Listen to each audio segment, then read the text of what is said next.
Hi, welcome to this week's Authors Love Readers podcast, where we delve into the stories behind the stories. We're asking authors questions, some of them fun, some of them serious, and from their answers, you're going to learn things you never knew about the people who write the stories you love. My name is Patricia McLinn. I'm your host and designated question asker.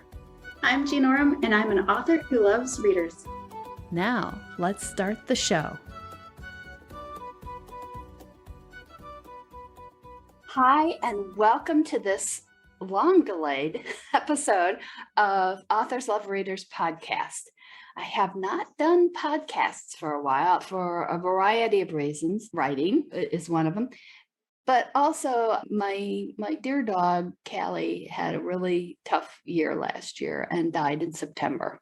And my regular listeners are used to hearing her noises in the background.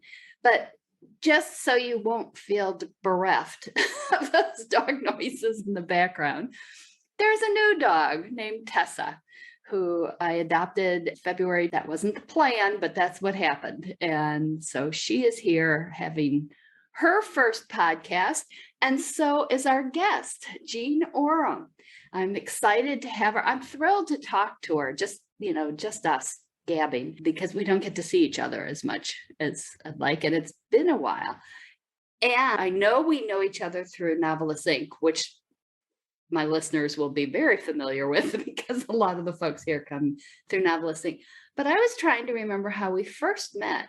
Was that at a NINC conference? It was. I think it was in the UnCon, like a couple of days before the actual conference starts. Okay.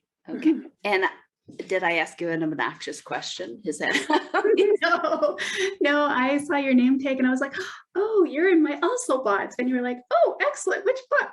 And then I could only picture the cover. I couldn't think of the title. Isn't that funny? We have to tell the readers when you go on Amazon and, well, it's harder to find these days, but if you're looking at a book, there's usually a list somewhere that says readers also bought this book.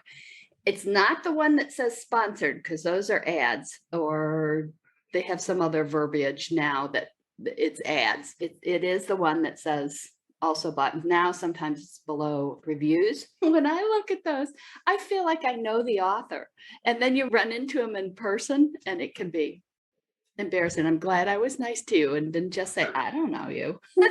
You're very nice. Well, thank you. So, Jean Oram, tell the listeners what you write and a little bit about you. Sure. I write contemporary, sweet, small town romances. So if you think of sort of Hallmark movies, romantic comedy movies, it's like that in book form. I grew up in a small town and still live in a small town. So I guess that's kind of what drew me toward the whole small town book thing. I didn't even realize until I think my second series, probably about like the 10th book, that I'm like, I always write in a small town. Have you ever written? Did they ever go to the city? Have you ever done city? Well, my current series called Hockey Sweethearts is set in both a small town in Texas as well as San Antonio, because there is an NHL team. Ooh. And apparently they don't really, do their thing in small towns. So the smallest pro teams get to is Green Bay, Wisconsin, I think. Yeah, that's still a city. Yeah. So they spend time in Sweetheart Creek, which is a small town that I made up, but they also spend some time in San Antonio, which is a great place. I really like San Antonio. Mm-hmm. Maybe not this time of year. I'm thinking of the heat. Yeah, I have a few readers in Texas, and they've been talking about how hot it is, and I'm happy to be here in Canada where it is a little more moderate. Yeah, it's 99 right now in Kentucky. So we get it too. Maybe not the way Texas gets it. Jean, you mentioned hockey. Is that from your Canadian background? Have you been a longtime sports fan? Well, if I didn't write a hockey romance, at some point I would lose my citizenship. So it's right there on the passport, right? Yeah. It's like a list of things. You have to say sorry and and you have to watch hockey and, things like that. Well, I grew up on sort of like a little farm acreage on the edge of a tiny hamlet. here in Canada. And so, of course, as soon as the pond froze, my dad would flood it and clear it. And we would take our hockey sticks down there, and I'd be in my figure skates or my brother's hand-me-down hockey skates, which apparently is the cool thing for girls to wear now, not figure skates. And I would try and, beat my brother, who's 4.5 years older than I am, at playing hockey. Yeah, my dad eventually ended up making me my own rink. Well, the hockey skates give you a lot more control, don't they? Because the figure skates with the toe pick and... I'm not sure. I did try hockey skates because, then I switched to figure skates when, I don't know, I was like 10 or 12. And, I thought I was, a ballerina on ice, doing twirls and stuff. And I've tried hockey skates since, and I miss those picks. And I usually end up falling on my face. You're used to that rhythm. And yeah. So for me, probably a little less control having hockey skates. Did you ever skate competitively? No, just for fun. Okay, so you've done hockey. What other sports have you done? I have done football, which you taught me about at a conference. And I remember... Oh, tell the truth, in a bar. We're allowed to say that? Okay, yes. So yes. In a bar. And Patricia trained the wait staff to only come during commercials. Yeah. And not stand in front of the TV. That's the big thing. Get out of the way. Yes. And you taught me so much about football, and I am ever so grateful. That was the highlight of the whole entire conference. Because you're like, okay, the guy's in green. And I'm like, oh, thank you for saying the guy's in green. Not saying, the quarterback or you're like the guy in green with the number 14. Yeah. That was a lot of fun. And one of the premises of this podcast is to let readers listen in to authors and the way we would and do talk at the bar. So we gave them the feel of that. So let's give them a few other things to get to know you a little bit. Let's see.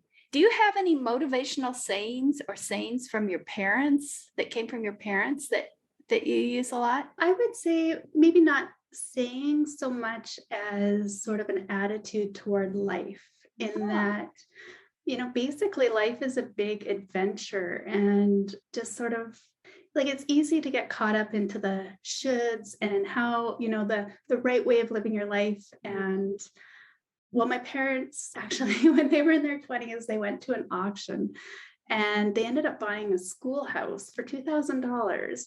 And they said it was really lucky. They did some good bluffing in that auction because they didn't have $1 more. And the people bidding against them ended up conferring and then bowing out. And my parents were like, oh, that's good. Because if they had bid $1 more, they would have that place. So what did they do with the schoolhouse? That's where I grew up, was in a schoolhouse. Oh, wow. And did they move it there, or was it located you said, on the edge of a hamlet?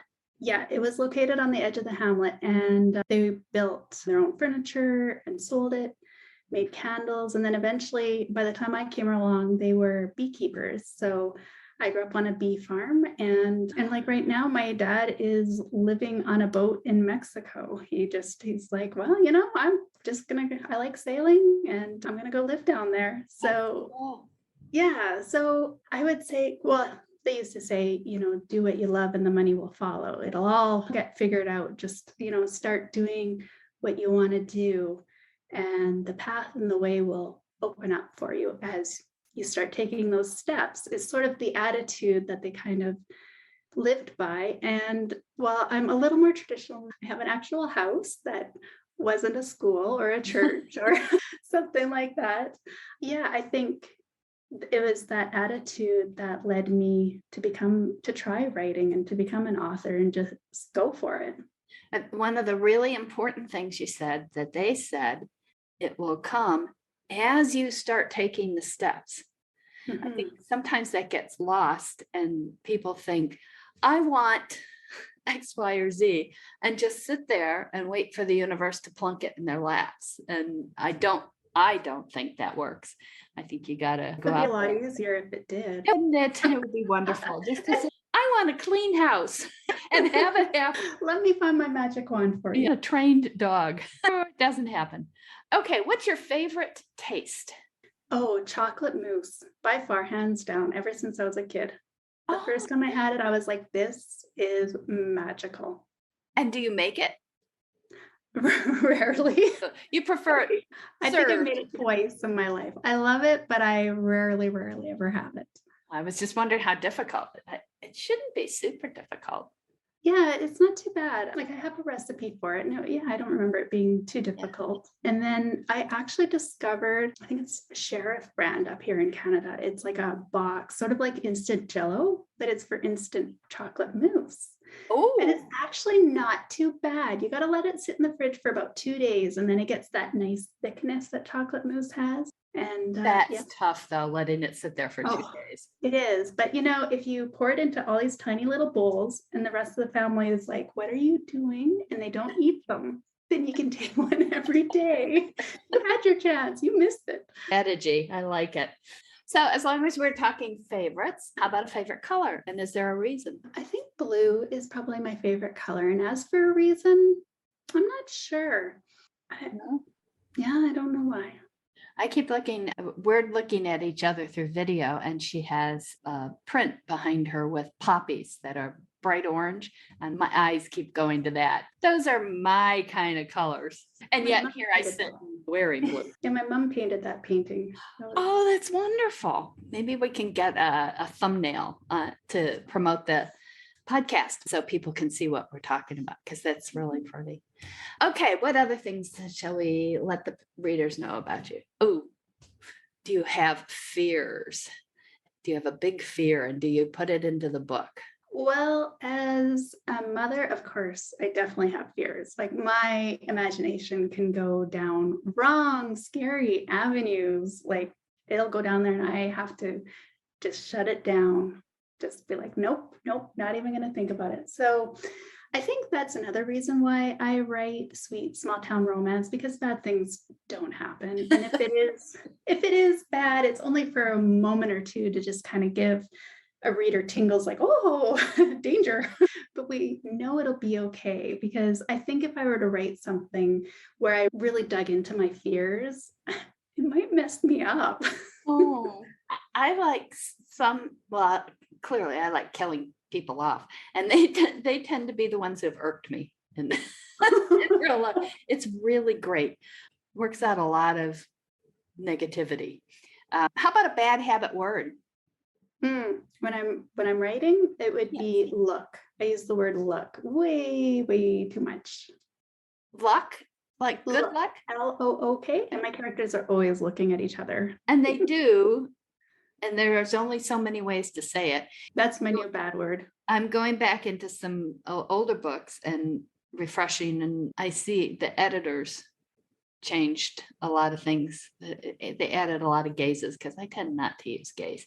The other thing is disembodied eyes doing weird things.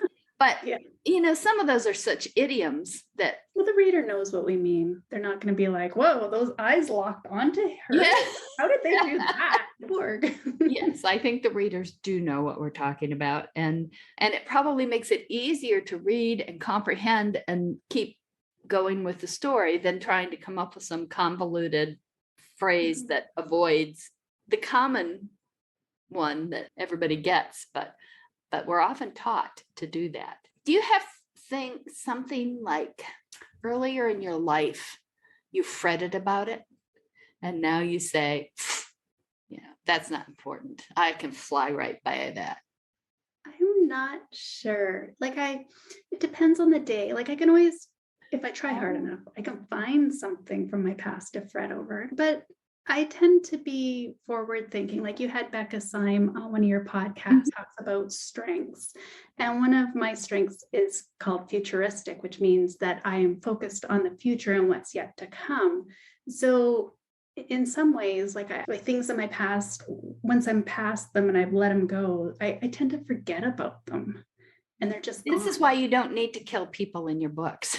I've let them go. I kill them. I had a nasty waitress who kept flirting with my husband and trying to upsell everything when we were out on date night. I did put her in a book, and it's like she did not die. See, but that would be a genre change, though. I knew we could plumb Jean to get to her inner path. Yes, that's the bad side, dark side. The bad side, just justice, Mm-hmm. Yes. So Did you have a childhood book that addicted you to story? What got you into stories and books and reading and then into writing? Well, and I didn't realize this, but apparently when I was 2, and my brother, who's 4.5 years older than I am, he was learning to read and was sitting on the couch, figuring out reading kind of thing. And my mom said that I was all over that. I was like, I want to do that. I want to do that. How do I do that? And she's like, well, you're not old enough yet. Like, you're 2, kid.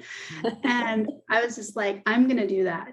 That, yes. Me. Oh, that's so cool. Yeah. And so, yeah, I loved reading. My parents they would even drive an hour into the city to go to the big city branch libraries because the selection was obviously so much greater.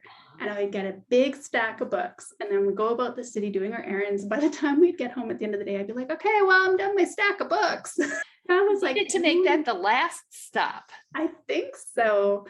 Although it made the day go quite fast, but he was like, you need to pick more books and longer books.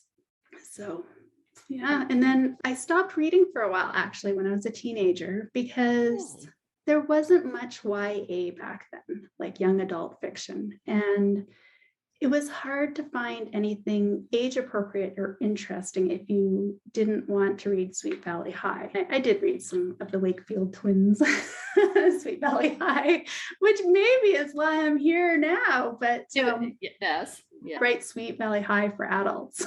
And so it was actually my husband in university when we started dating. He was like, oh, you need to read this. Here, read that. And I was like, oh, and I'm like, yeah, reading. Like, okay, give me more of this good stuff. That could make you fall in love with a man. Yes, definitely. And then in university, I took sociology and I had big plans to become a sociological researcher. And I even took government exams and interviews and everything. And then I was like, wait a second, what am I doing? I'm going to be living downtown, some big city, wearing nylons because those were still a thing. And sitting behind a desk all day. And I'm like, I cannot do this. And then my husband is a teacher. And I was like, wait a second, he's going to have July and August off every year. And I'm going to be slogging away. I'm like, no way, Jose. Like, I was raised by farmers and I love the idea of having, time off as I wanted. Well, for them, it was less about when they wanted it, but they did get it. And so I ended up applying to libraries because my husband actually got me a job with the university library because he was working there and during our university years. And so I ended up working in the library as well. And I was like, well, I took a couple library classes as well, and I'm going to go be a librarian. So I ended up being a high school librarian for a few years. And oh my gosh, being given a budget to go buy the best books that delight kids and get them wanting to read. Oh. And to fill in those gaps that you experienced. Exactly. That's exactly. Wonderful. And it was great. It was so much fun. So I did that for a few years. And then I have 2 kids. So when I had kids, I stayed home and one day I was like, I'm going to write a book. And because I was reading Meg Cabot, like Size 12 Isn't Fat, and Bridget Jones, and those fun, lighthearted chick lit books, which were popular at the time. And I was like, this is fabulous and so much fun. Like, I am laughing and crying, and I want to write that. And so I ended up writing, and a friend of mine was like, you need to go indie, you need to publish it yourself, because we were both trying to get literary agents, and we were both writing romance, but we got literary agents for our nonfiction projects. Yeah, but we ended up going independently and publishing everything ourselves instead of through a literary agent and a publisher, because she was like, just do it, jump in. And I'm like, I'm not ready. And she's like, just do it. And so I did, and I haven't looked back. Good for her, pushing you off the edge. Yeah. That's wonderful, because it is easy to think, oh, it should be a little better. I should learn a little more. I should do this. I should do that. Definitely. I haven't asked all the questions I wanted about. Maybe we'll come back to that, because we've sort of segued into the books. So how do you approach a book? In terms of planning and starting a book? Yeah, how does it come to you? Do you start with characters? Do you do plot? Do you very oddly start at the beginning and right to the end? Well, I usually have what's called the cute meet figured out, or the meet cute. I always get it backwards. Where the two characters meet. And I usually know what that scene is going to be like, or some scene similar to that. And I start with that and then build out from that. Okay, I'm going to stop you there because it occurs to me, writing in small towns, how do you have the characters meeting? Because don't they already, a lot of them already know each other? If they both come from the small town? Yeah, often they will. That is a great question because I think of it as the meet cute. But yeah, in fact, they often do already know each other. So I guess it's more of the situation. Oh, geez, got my feet on the coals now. I guess it's sort of the scene where they finally have to acknowledge each other. One of them sort of realizes like, oh, wait a second. Yeah. This person is kind of hot. Blinders come off. Yes. Yeah, exactly. Okay. So that is usually your core that you're starting from. Yes. Yeah. Some sort of situation where they either like bump heads or they end up meeting each other. And that's going to be the jumping off point for their romance. Like I wrote some marriage of convenience romances. So it would be the situation where they kind of came together, maybe with a proposal for each other or why they should get married. And then you throw all sorts of trouble at them. Oh, yeah. Because I mean, a marriage of convenience in a small town, how is that going to go? Because, everybody's going to be meddling and poking at them. And because everybody else thinks it's a real marriage. Mm-hmm. Or they see that it should be because they have feelings for each other, which they haven't acknowledged yet. So they have to, interfere and do their matchmaking. Is that your favorite part to write in the book, or is there another part? Definitely my favorite by far. Mm-hmm. It's usually fast. It's so fast and it just flows. It comes down. I usually dictate that because it's coming faster than I can write. That's cool. And then what's your least favorite part? Oh, like everything after that. No. Why don't you just write a whole bunch of meet cutes and not have finished books? That's a good idea. A box set of just, setups. And then somebody else can write the rest of the story for me.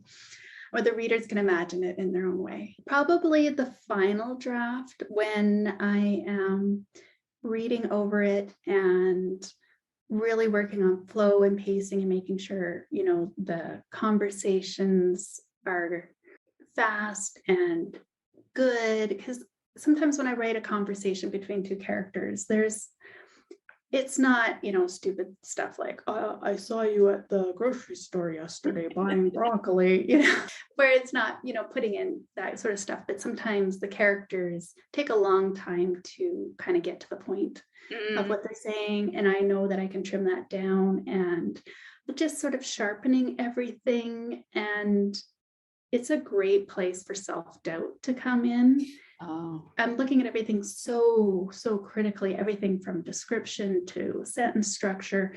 And by the time I give it to my editor, I'm like, I hate this book. It's no good. Yeah. I could fiddle with a book probably forever if I didn't get to that stage where I finally have to say, I can't bear it any longer.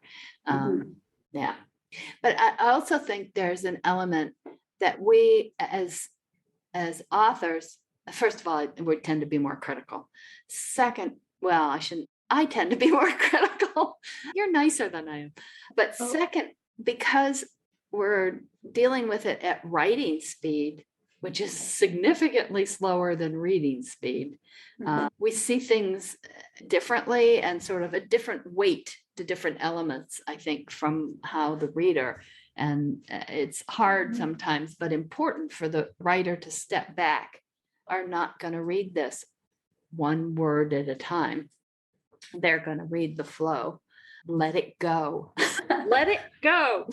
Not that I obsess about these things or anything. No. You write the book from beginning to end, right? Usually.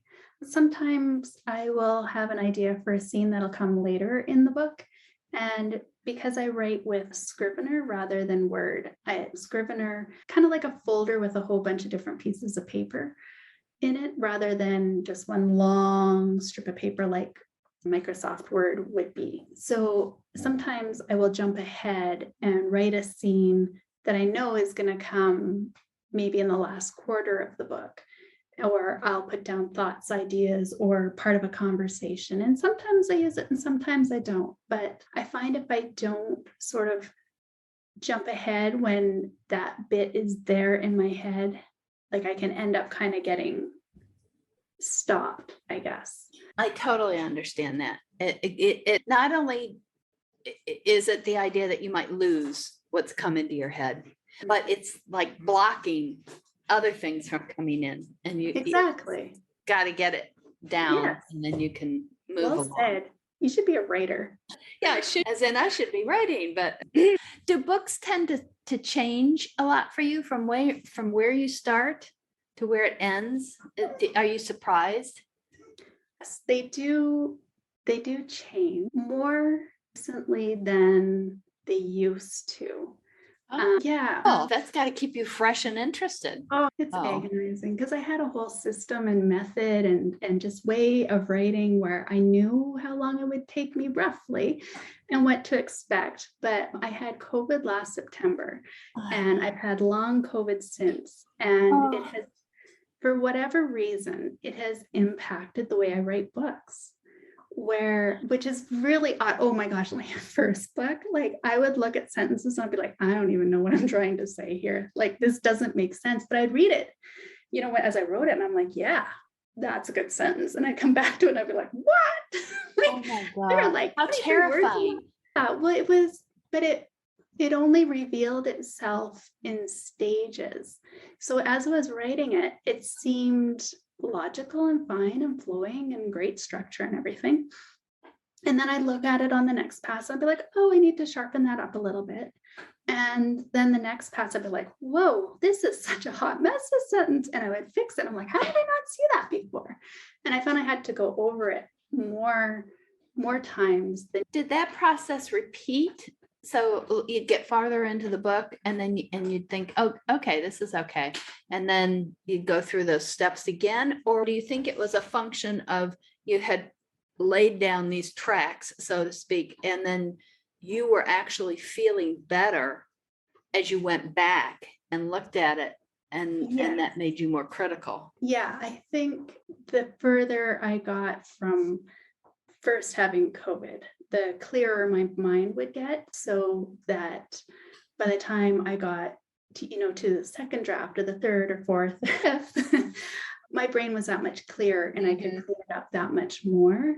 But what's interesting is that in this, like my process before would be, I would write the first third and then I would go back and I would start at the beginning and just kind of tighten and redirect the book, and then write to about the half to 2/3 part, go back to the beginning again, kind of retighten, refresh, get it going.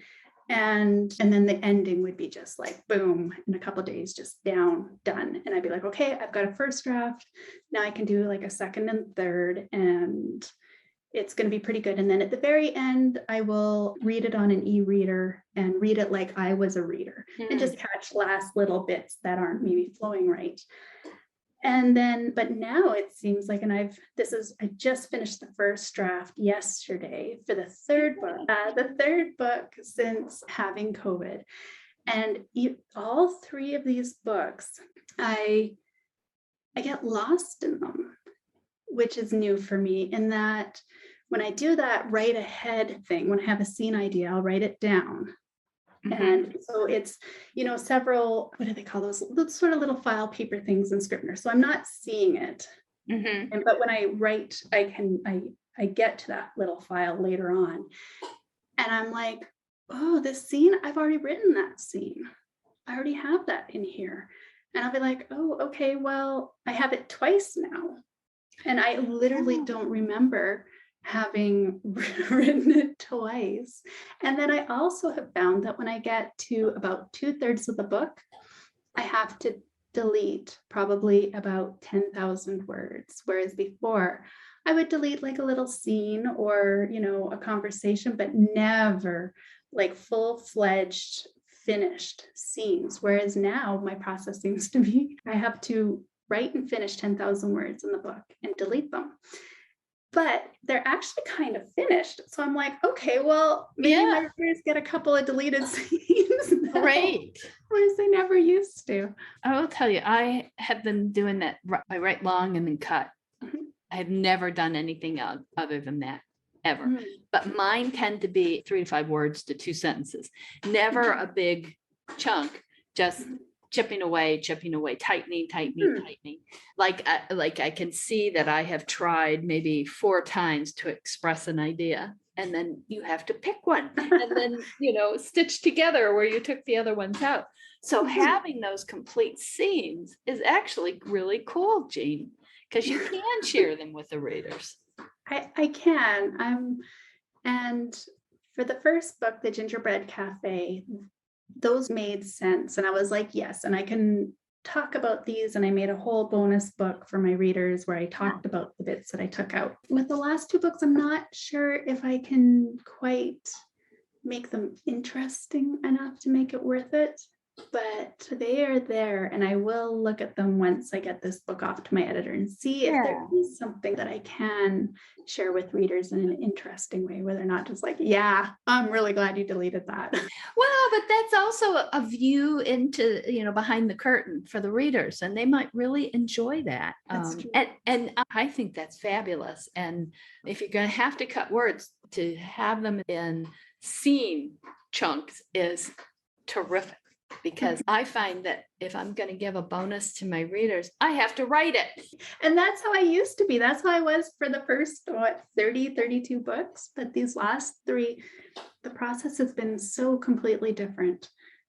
I feel the process is changing as you get farther away from the acute COVID. I think I'll know probably with book 4, because I'm at about 9 months now, and I'm feeling a lot more myself. Like I still can't do cardio and I fatigue easily, but my mind is definitely clearer.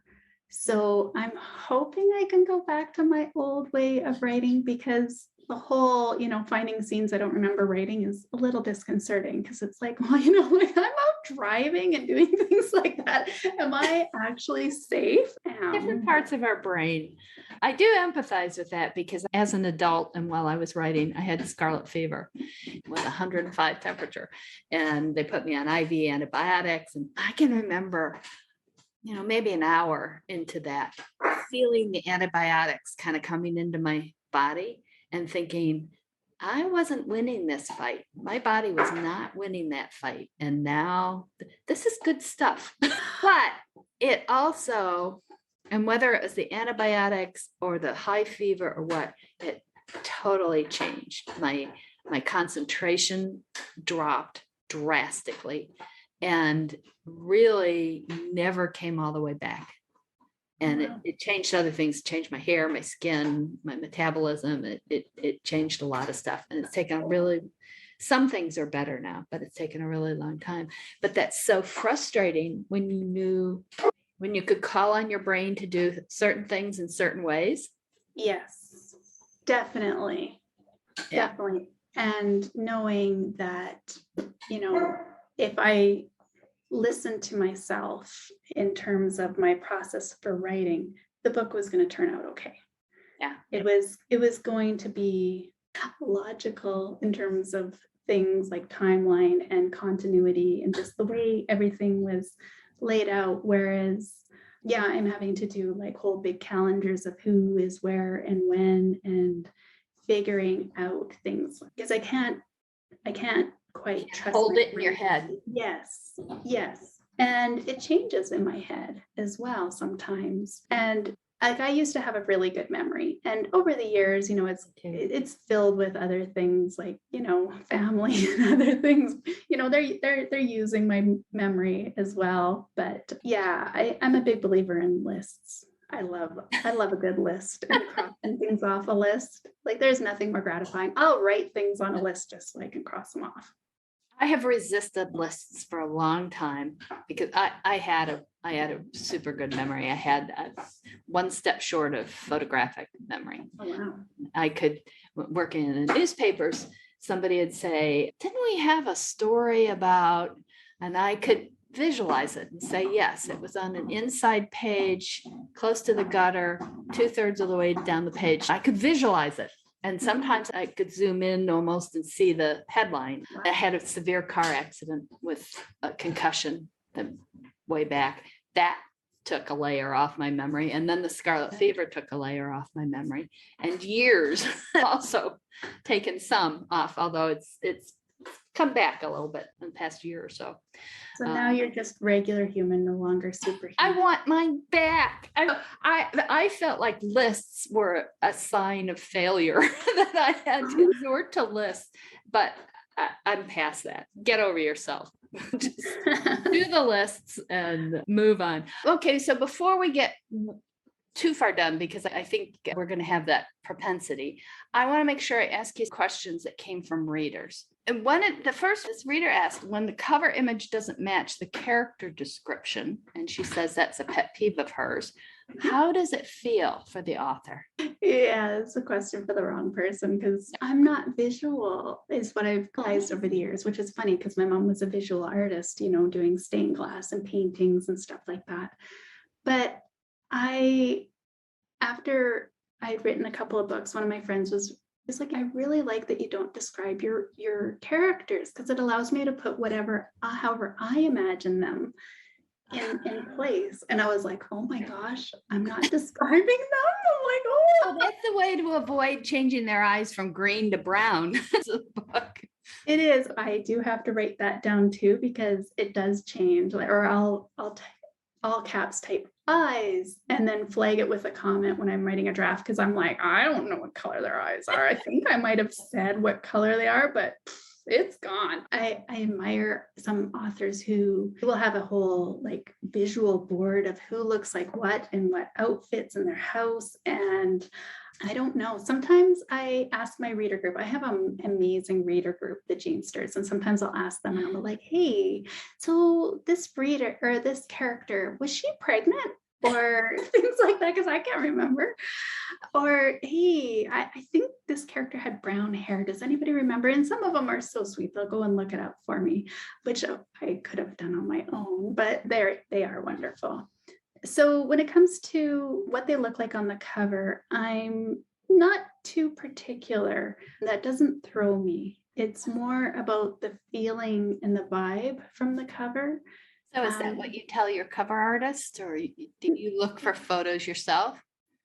Well, some of my covers I've done myself, and I do try to make it, somewhat close, but it is very difficult to find the right kind of stock image of the right kind of model who looks the same and is a good lighting and the right kind of they're not, say, half their head is cut off because it's a close-up or something like that. So finding the right look with the right lighting and the right posture, it becomes very difficult. And time consuming. Yes. Well, and that's the worst part of making my own cover is finding the stock images. When I have worked with cover designers, they'll sometimes ask me all kinds of details like, what color is their hair and what do they wear? And I'm like, I don't know. Well, they probably prefer that to somebody like me. I am very visual to the point that I know exactly what I want it to be. It just doesn't exist. Exactly. Yeah. So I think there's a real benefit to the way you approach it. Okay. Another reader asks, where do your stories come from? And she said that she knows an author who dreams the stories and then just writes them. And somebody else told her that a character will suddenly take up residence in the author's head. And this reader then says, so how are your beautiful stories born? And I love it. That is nice. That would be amazing to have the characters just come alive like that, where you're dreaming about them. For me, it is definitely a process of getting to know them. And as I said earlier, it usually starts with that one scene And then from there, sometimes I can write a couple more scenes. I'll write maybe 5,000 words. And then I have to sit down and think and plot and figure out, what do they want? What's standing in their way? Why can't they have whatever they want? And how is this other person going to make them better? Like, what's the journey? How is love going to change them? And so I usually build out from there. And it takes a lot of thinking and plotting and strategizing and changing my mind. Yes. I also think there's a point, I resist the point in the book where you have to stop changing your mind. Oh, you definitely. Have to commit. I hate that. I want to keep having the possibilities. And so I know myself, I have 60 plus books. I know that I will really resist that. Suddenly clipping my dog's toenails seems a lot more appealing. Definitely. If you catch me doing dishes in the middle of the day, you know that I'm avoiding writing. Yes. Well, and that's the thing is why usually I'll write like a third of the book and then go back, is because I have sometimes changed my mind about the characters and the journey and the setup, and we'll make the little changes going through, and then I feel like I've got that base down strong and I can write more. Although I did in this last book, apparently with 3 of those scenes that I'm deleting because her parents showed up. But her parents are divorced and her mom lives in Korea. And apparently they showed up and decided they wanted 3 scenes. And then I was looking at that later and like, wait a second, I started writing a different book. I would bet too that in writing part of the book, and even though I don't write in sequence, I still find this, you write part of the book and then you go back and look at what you've written and there's all these breadcrumbs in there. Yes. That I wasn't conscious of putting them in anyhow. And it's like, okay, then that works with this. And then that can mean that. And then that hooks into this other thing. I love that. I often will go back and add in breadcrumbs. That is more that I go back and intentionally put them in. Okay. Mm-hmm. Yeah, you're just intentional and thoughtful. And I'm like, well, not in the first draft. So I do have to go back. Mine are sprinkled all over. Okay, here's what another reader asks. Oh, I love this question. It's really wicked. If you could write a book with any other author, alive or dead, who would you want to work with and why? I think I would want to write with Meg Cabot. Yeah, she's so fun and she weaves in backstory so beautifully that you don't even realize that you're reading backstory about the character. It moves so quickly, and she's funny and light, but also serious. But at the same time, if I was writing with her, I would probably freeze up, be terrified, think I was the worst, and it'd be so terrifying. Okay, this is taking us off track here, but isn't that interesting that as a reader, you have a relationship with the books? Mm-hmm. And if you meet the writer, that relationship is not always the same. It can be really good, or it could be not so good. But it's all, I often felt like it was really different to me when people asked me to sign their books, because as a reader, I wanted the relationship between me and the book. I felt like the author was almost an interloper. Now, I don't feel that way about the books I write. They're mine. But I think that's really fascinating. I guess what I'm trying to get to is it sounds like the kind of books that she wrote, she would not be somebody who would let you freeze. You have a good point. Probably not. And like reading her books, actually, it made me want to write. And yes, so lovely. Yeah. And I don't know. I met Kristan Higgins once, and I love her books too. And I remember meeting her at Romance Writers of America conference. And I'm just like, I'm going to go up and I'm going to say hello to her after she did her little talk. And I have never been tongue-tied like that before in my whole entire life. And I was just like, oh, I think I finally said, hi, I love your books. And then, just like, okay, see you later. And I did have a chance to meet her a second time. And I had an actual conversation with her, and she's just absolutely wonderful. She's very sweet lady and very welcoming. She was like, well, are you coming out for supper afterward? And unfortunately I couldn't, but I was like, no. That's wonderful. That's Mhm. wonderful. So see, you would not freeze. And I bet it would be a really interesting experience. It would be amazing. I'm certain of that.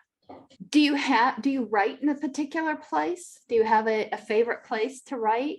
And this reader wants to know if you have an inspirational view. It's not especially inspirational, but sometimes I'll explain where I write first. So we moved house a year ago, and I have an actual office with an actual door. Yay! Which is new for me. And I've been writing, like 9 years, I think. And I started on the couch in the living room because I had a 2-year-old, and, I had to be where he was and just sort of, pluck out minutes when I could and write anywhere in any situation, which was actually really, really good because that's served me well where I can write anywhere. But now I have an actual office with bookshelves and a place to put things, which is really nice. Yes. And if I kind of sit up in my chair, I can see our neighbor's kitchen window, and they grow beautiful orchids. Oh, cool. Yeah. Your neighbor's kitchen window. I was thinking, I know, I feel wrong. I have a stand desk, and when it's elevated, I can see in more. So I'll close the blinds if they're home because that's got to be weird if they're at their sink and they're like, woo, Jean's looking at us again. That's funny. Do you keep to a certain schedule? Yes and no. One of the things I love about writing is the flexibility. So with my husband being a teacher, he has holidays that are the same as the kids. And so I love that I can, adjust my schedule to hang out with them or go help out at school. But I try to protect my writing time as much as I can, because people will gobble up your time if you let them, or I'll gobble it up myself. I was just thinking I'm the worst gobbler. Right. So, Yes. During the weekdays, I try to work from 8 to 3. And then when my son comes home from school, depending if he's going out to play or whatnot, then I'll do a little bit more work for a couple hours if I can. But I take lots of breaks during the day. I've discovered that if I just sit and just drill on myself for days on end, I just sort of burn out. So I take a couple of walks during the day and things like that, or I'll throw a load of laundry in, and those little breaks will often help me work through an idea for a story and things like that as well. That's great. I tend to find that breaks lead to other breaks. Longer breaks, longer walks. Well, I know that my family's coming home and my time to work is going to end. So I think that is a positive pressure that helps me out.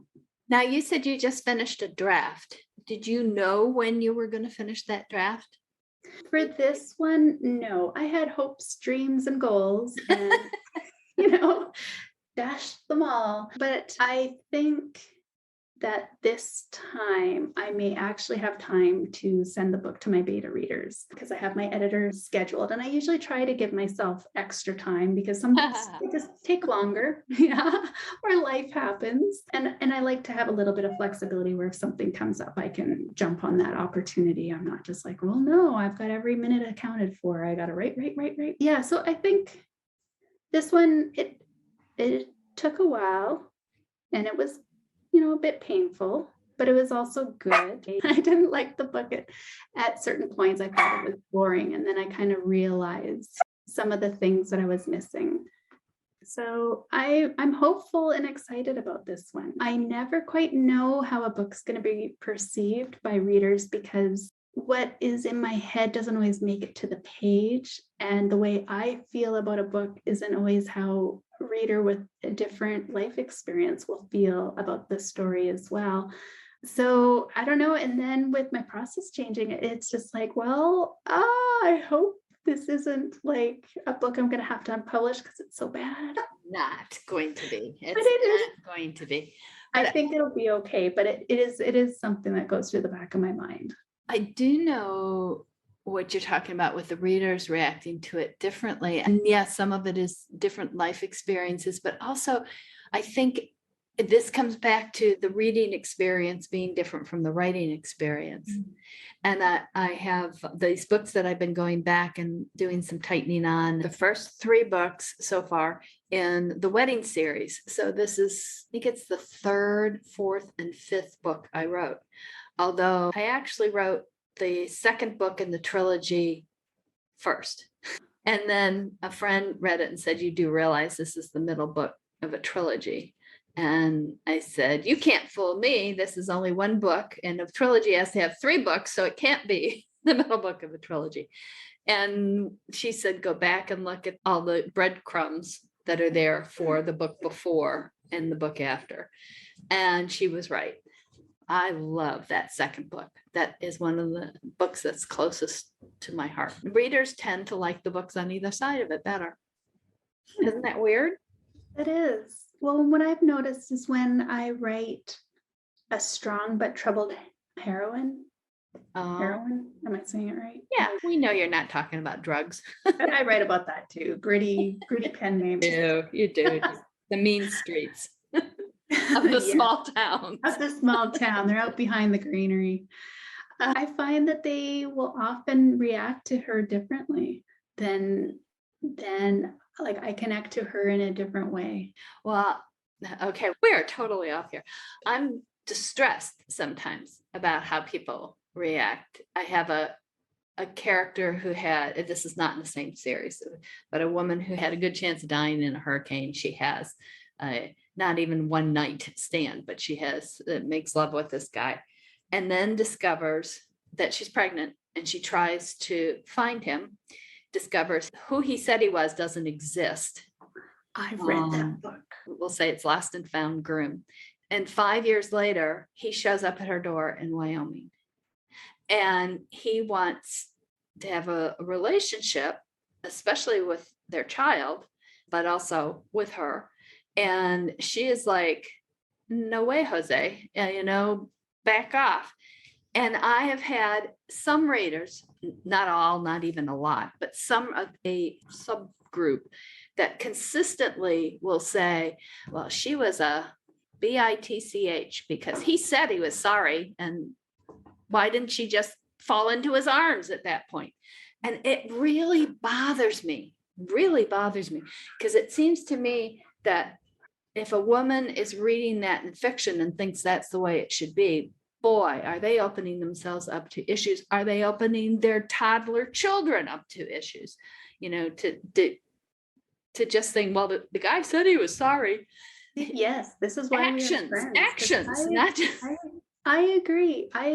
And I thought you handled that beautifully in the book. For what it is worth to you right here, right now. It's worth a lot. Thank you. Yeah. And I think, well, something that I've kind of going off on another tangent here is different readers are looking for different things in our books.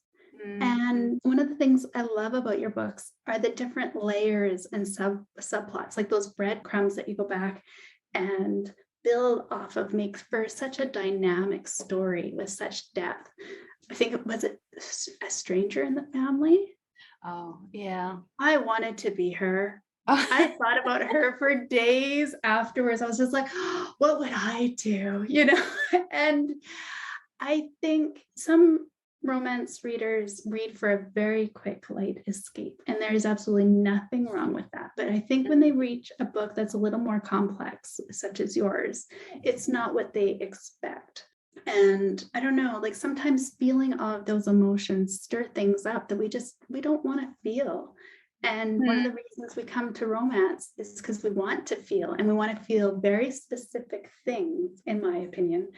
And for example, there are certain kinds of romance that I avoid because I do want a romance, but I don't want to feel certain things when I'm reading romance. I don't want to feel gut-wrenching pain in a twist with a, sort of a little dark twist. I don't mind the gut-wrenching, airport scene kind of missed opportunities where you're just, you're crying. You're like, oh no, that's not the ending I want. And then of course, the ending you do want miraculously somehow happens for the magic of authors and their imagination.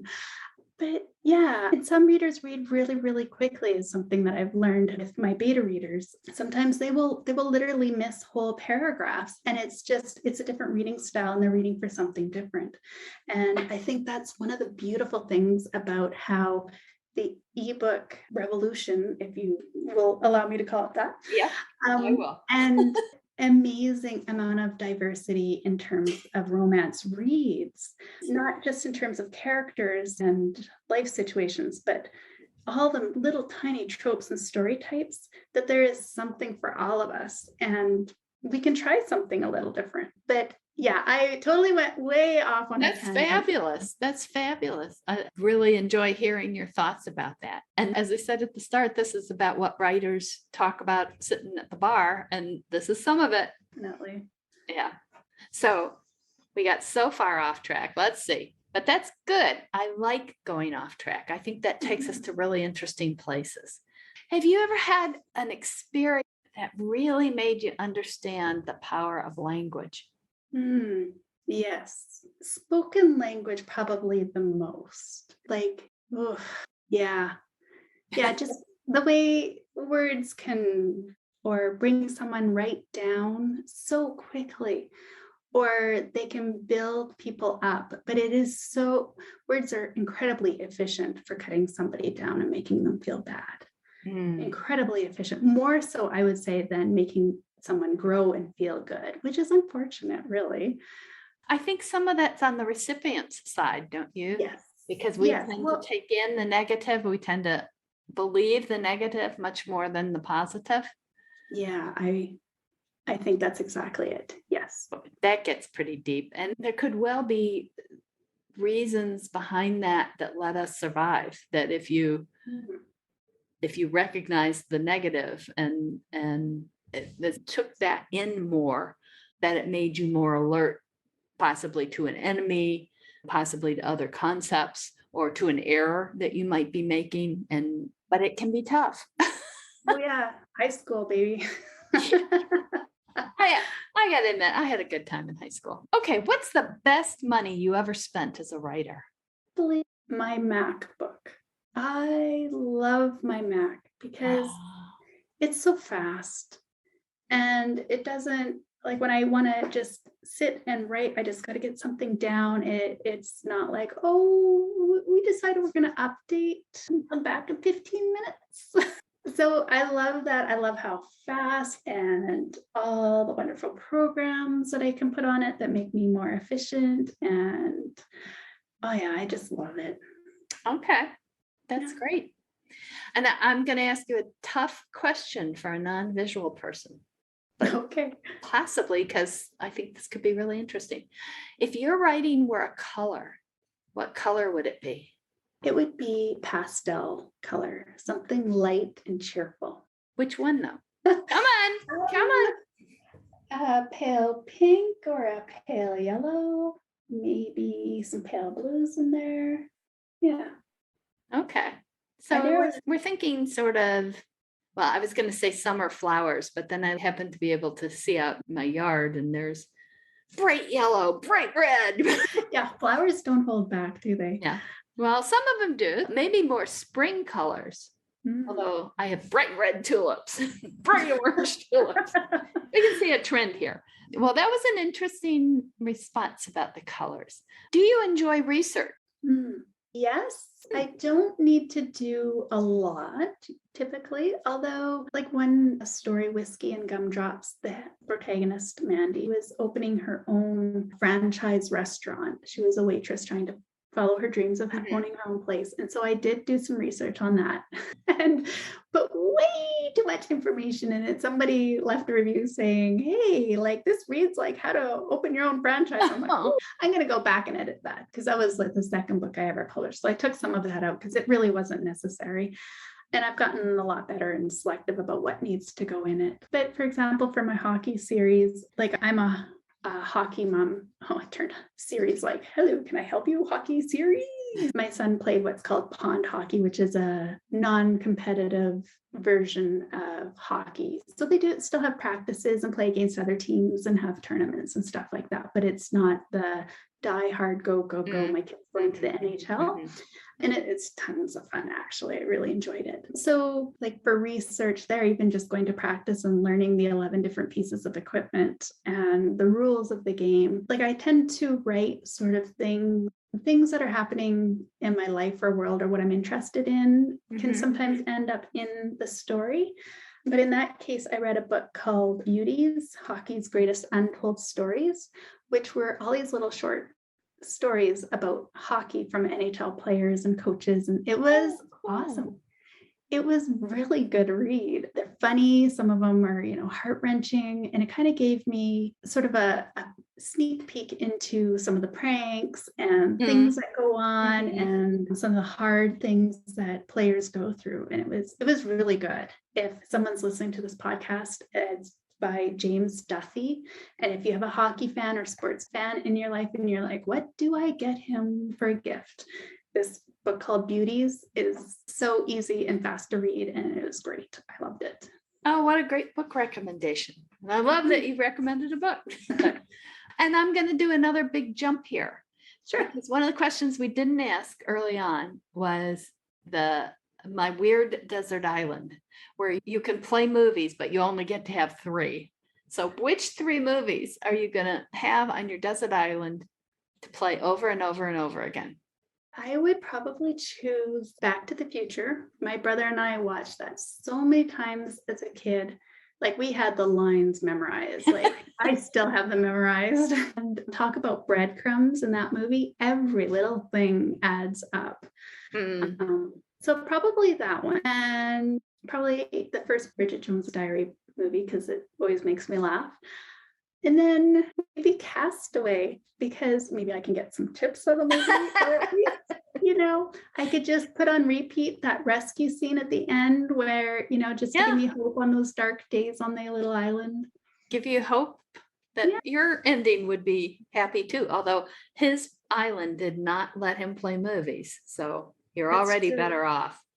And it was kind of sad when he went back to real life and his wife had moved on. You talked about, you finished the draft of this. Do you know the title? This one is going to be called Peach Blossom Hollow. And can you tell us a little bit about it? You said it's book 4 in a series, book 3 in a series. Yes, 3. The series is called Hockey Sweethearts. It is set in the small town of Sweetheart Creek as well as San Antonio. And Leo is a rookie hockey player who used to also be a pro rodeo star.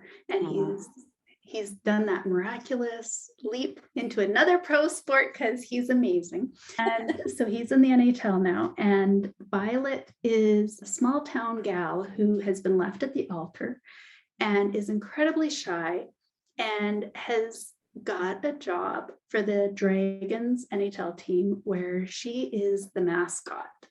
And so inside that costume, she can be anyone at all because she's trying to overcome her shyness so that she can find love.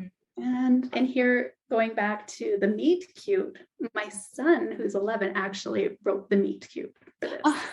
Yeah, we're at supper and he's like, well, do you know how they meet yet? Because he's like, well, what are you working on? And he's like, well, do you know how they meet yet? And I'm like, well, I haven't decided on that yet.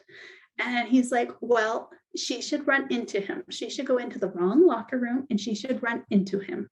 And he should pick her and her head should come off her costume and he should pick her up and say, you have a beautiful face. I think you've got a writer coming along there. I know. I was like, that is wonderful. Can I use this? He's like, yeah, sure. Yeah, just wait till he's grown up and wants the residuals on that. Well, the residuals went to groceries, kid. But yeah, I let him read it after I wrote the first draft of that. And he's like, and I'm like, well, what do you think? And he's like, no. He's like, I didn't see it like that.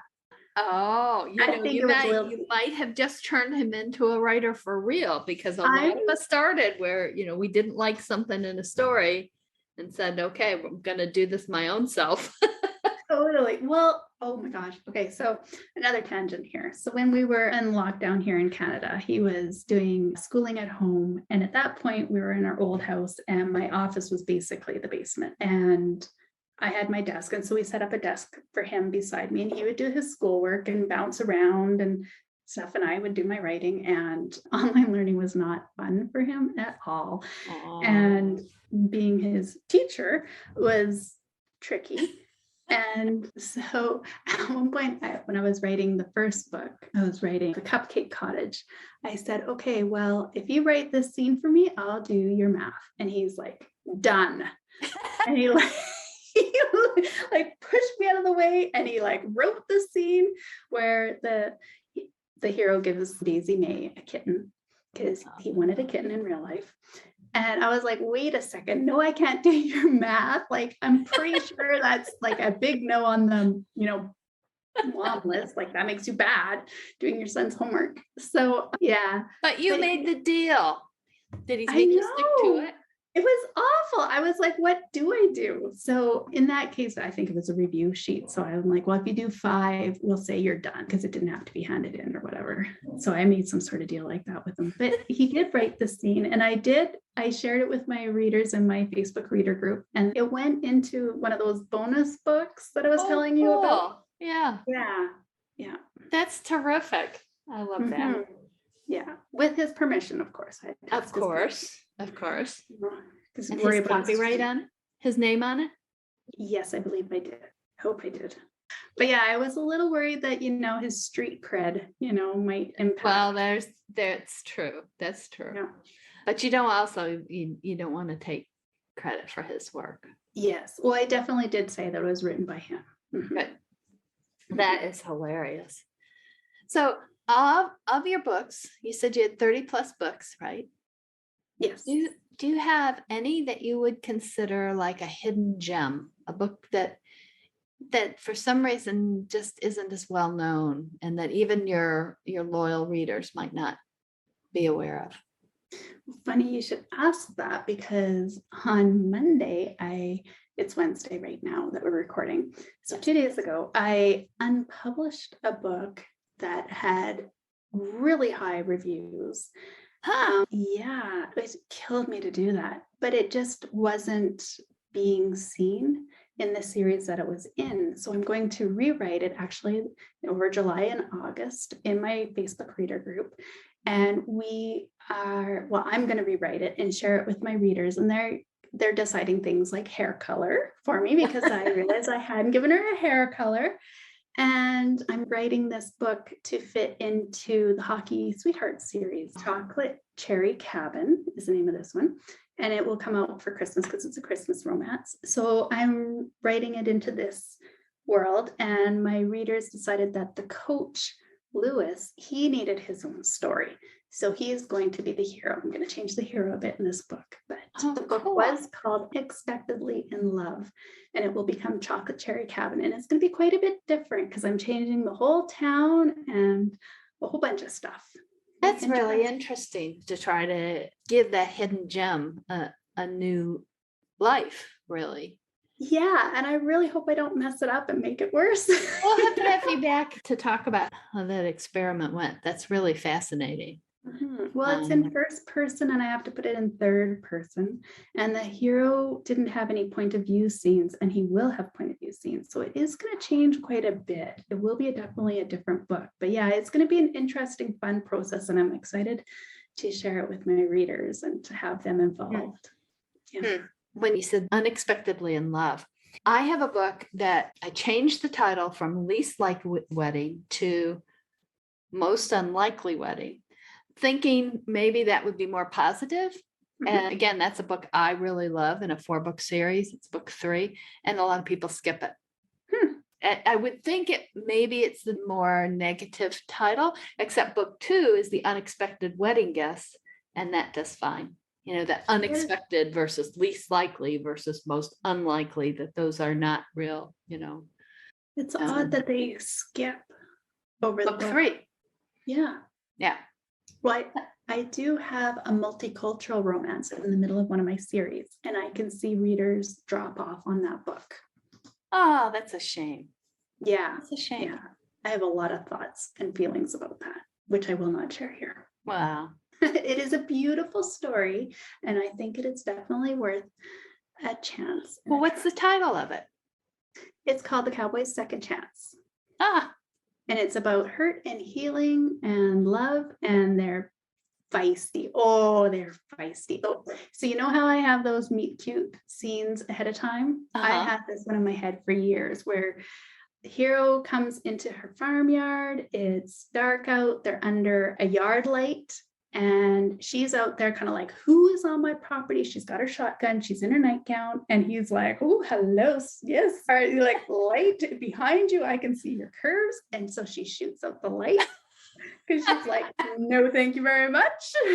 And so that's the beginning of that book. And I love the book. Okay. So listeners, you've got to give this book a try.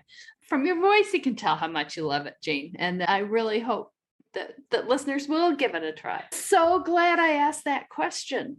I did. Yeah. But I'll give you a shot here. Is there any question I haven't asked you that you would have liked to have answered? I don't know. You asked a lot of really good questions. This was really fun. We're not done yet. Okay. Okay. Then we have the rapid fire either ors. Okay. So binge watch or make the watching last as long as possible. Ooh, I've done both. Now, come on, quick, rapid fire. Okay, binge. Jigsaw puzzle or crossword puzzle? Jigsaw. Appetizer or dessert? Dessert. Daisies or roses? Oof, daisies. Hot air balloon or train trip? Hot air balloon. Sorry. I'm like, a train trip? That's not very romantic. Unless you're like, well, no, there are some big, beautiful trains. So yeah. Okay, sorry. Go ahead. You picked. It's done. I did. I picked. I'm done. I'm locked in. I'm good. And then sticking with pick, we'll go pickup or sports car. Well, I drive a pickup, so choose that one. Okay. Sailboat or motorboat? Motorboat. Mountains or beach? Mountains. House decorating or gardening? Gardening. Day or night? Day. Spring or fall? Spring. Ice cream or cake? Cake. Cat or dog? Cat. Sorry, fish. That's our dogs. Heels or slippers? Slippers. Winter Olympics or Summer Olympics? Winter. Mustard or ketchup? Mustard. Give you one more. Nail polish or bare nails? Okay. I bet that tells the readers a lot about you. I grew up on a farm. I still got my farm girl roots. Well, I've enjoyed talking with you so much. It's great to have this opportunity, and great to let the listeners of Authors Love Readers listen in on us chatting away. We hope the listeners will come back for another episode. I will be better. I will make more episodes. And Jean, thank you so much. And I hope you continue to recover completely from COVID, and expect to see you in September in full rosy glow of total health. Sounds good. I'm in. And thank you so much. That was an order.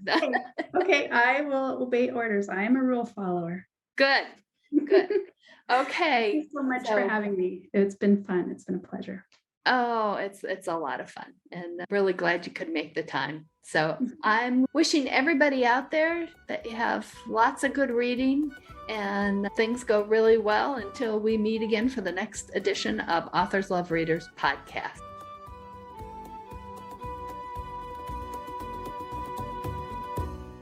That's the show for this week. Hope you enjoyed it, and thank you for joining Authors Love Readers podcast. Remember, you can always find out more about our guest authors in the show notes, and you can find out more about me at www.patriciamclinn.com. You can also send in questions to be asked of future authors at podcast@authorslovereaders.com. Until next week, wishing you lots of happy reading. Bye.